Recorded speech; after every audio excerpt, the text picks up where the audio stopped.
अस्सलाम वालेकुम।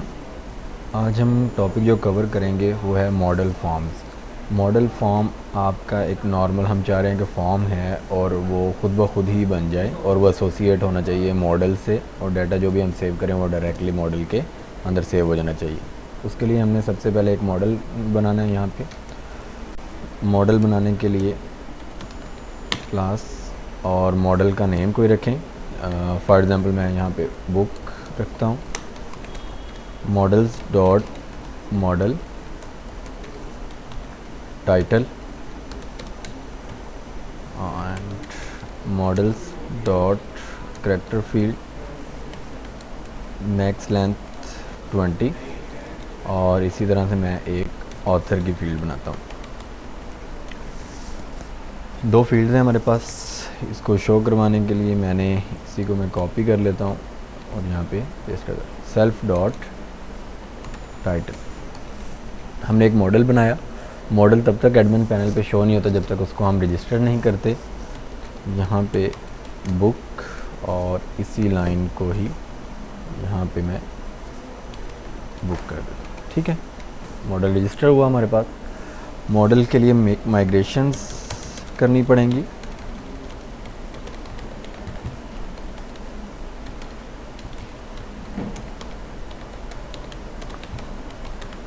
Make migrations, एक मॉडल क्रिएट हुआ and apply the changes in database migrate. उसके बाद हम लोगों ने यहाँ पे एक forms dot P Y file बनानी है, new Python file forms dot P Y. इस फॉर्म्स डॉट पी वाई में आपने फॉर्म जेंगो इंपोर्ट फॉर्म्स एक बिल्ट इन लाइब्रेरी, और उसके अलावा आपको मॉडल चाहिए form dot models import book model.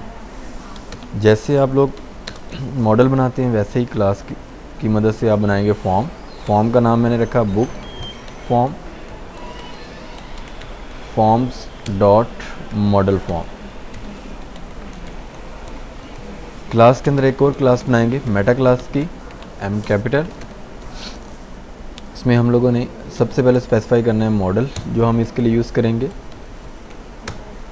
उसके बाद बताना होता है फील्ड्स कौन कौन सी। आप सारी भी फील्ड्स यूज़ कर सकते हैं और स्पेसिफिक भी यूज़ कर सकते हैं। अगर कुछ करना चाहते हैं फिर आप लिस्ट में उसके नाम स्पेसिफाई कर दें। अच्छा, अगर हमने यहाँ पे भी करनी है तो ऑल, और ये हमने ऑल तमाम की तमाम फील्ड, दो ही हमारी फील्ड्स हैं तो उन्हों की दोनों फील्ड्स को यूज़ करना है।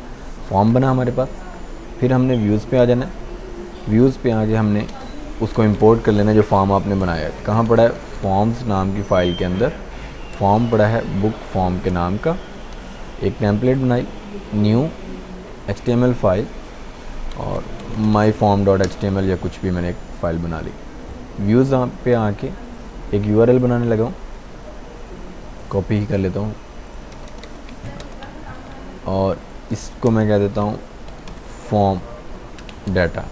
ठीक है, व्यूज़ एक है मेरे पास, फॉर्म व्यू के नाम से बना लेंगे और फॉर्म व्यू FB कह लिया या कुछ भी कह दिया। ठीक है, फॉर्म व्यू अब हमने बनाना है व्यूज़ पे।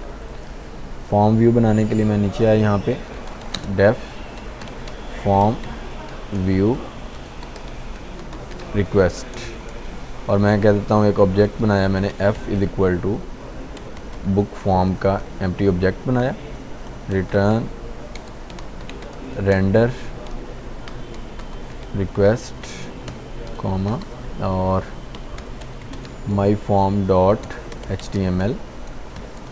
डाटा मैंने पास किया, की वैल्यू पेयर्स की फॉर्म में जाएगा तो फॉर्म या एम फॉर्म कुछ भी रखें, और उसके अगेंस्ट जो वैल्यू गई वो f। इसी फॉर्म को इधर डिस्प्ले करवाने के लिए आपने क्या करना है, सिर्फ यहाँ पे मैं फॉर्म के अंदर भी बना सकता हूँ, लेकिन उससे पहले मैं आपको वैसे ही दिखा देता हूँ। फॉर्म को बनाने के लिए आपने यहाँ पे फॉर्म किया, हम देखते हैं कि इससे क्या हो रहा है। इतने लाइन लिखने से हमें क्या नज़र आता है। CD Pro के अंदर है और उसमें हमारे पास manage.py है और रन सर्वर स्पेस देना भूल गए। ठीक है, यूआरएल हमने देखते हैं कौन सा हमने रखा हुआ है, फॉर्म डाटा, ठीक है। इसको हिट करते हैं,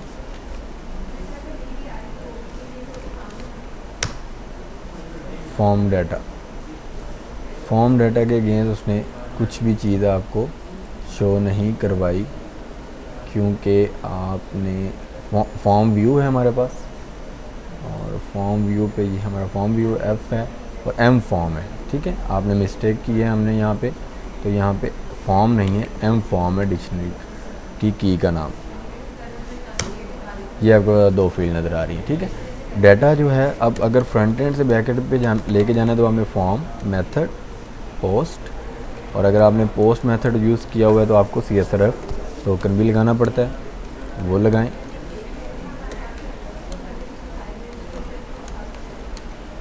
CSRF टोकन, ठीक है। बटन भी बनाना पड़ेगा, एक बटन तो नहीं मिलेगा ना, टेक्स्ट फील्ड ही मिलती है। Button, type, submit and save. सिर्फ फॉर्म से आपको टेक्स्ट फील्ड्स वगैरह मिलेंगी जो आपके मॉडल से एसोसिएट हुई हुई हैं, ठीक है। बाकी चीज़ें आपको खुद करनी पड़ती हैं। अगर request dot method equal to post है, उसके बाद आपने एक ऑब्जेक्ट दोबारा अगेन बनाना है,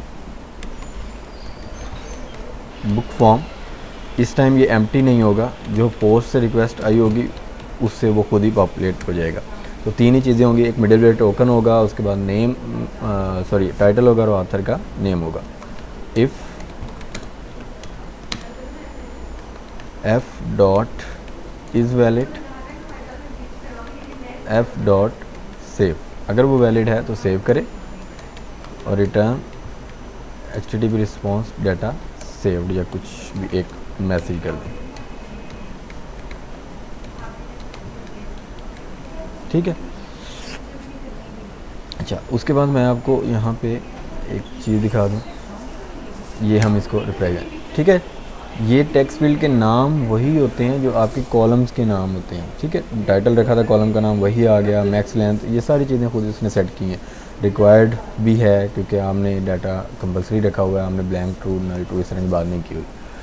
उसके बाद मैं कहता हूँ जी ML एक बुक का नाम है और साइकिट लर्न वालों की है या कुछ भी, यहाँ पे लिखते हैं, इसको सेव करते हैं। डाटा इज सेव, और यहाँ पे हम इसको चेक करने के लिए एडमिन पैनल ओपन,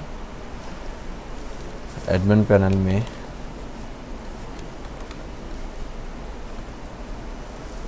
बुक, और ये आपका डाटा यहाँ पे सेव हो चुका है, ठीक है जी। होप सो आपको ये पॉइंट समझ आया होगा, और हमने इस तरह से चीज़ों को कवर अप करते हैं।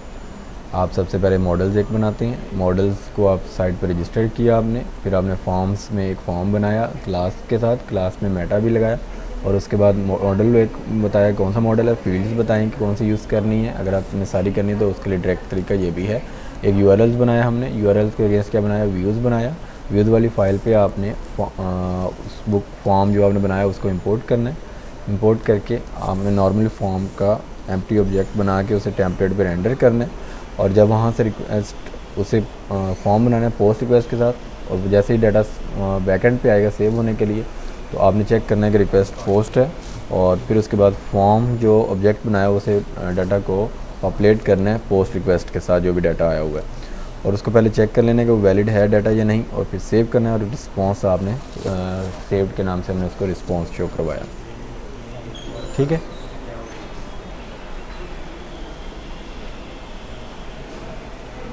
तो इस तरह से मॉडल फॉर्म बनते हैं, नॉर्मल फॉर्म भी होते हैं और इसके अलावा मॉडल फॉर्म भी इस तरह से बनते हैं। तो ये देखें कितना आसानी तरीके से हम खुद ब खुद ही सारी डाटा जो है वो फील्ड्स बन जाती हैं। अब एक फॉर एग्जांपल 20 हमारे पास फील्ड्स हों और उसके लिए हमें HTML की फ़ाइल बनाएं, तो उससे अच्छा है नहीं है कि हम एक मॉडल फॉर्म ही बना दें उसके लिए। तो हमें वो दोबारा एक पूरा HTML फ्रंट एंड पे सारी चीज़ें और उसके अगेंस्ट वैलिडेशन चेक भी लगाने की ज़रूरत नहीं पड़ती, वो खुद ही उसके वैलिडेशन चेक भी लगाते हैं साथ में।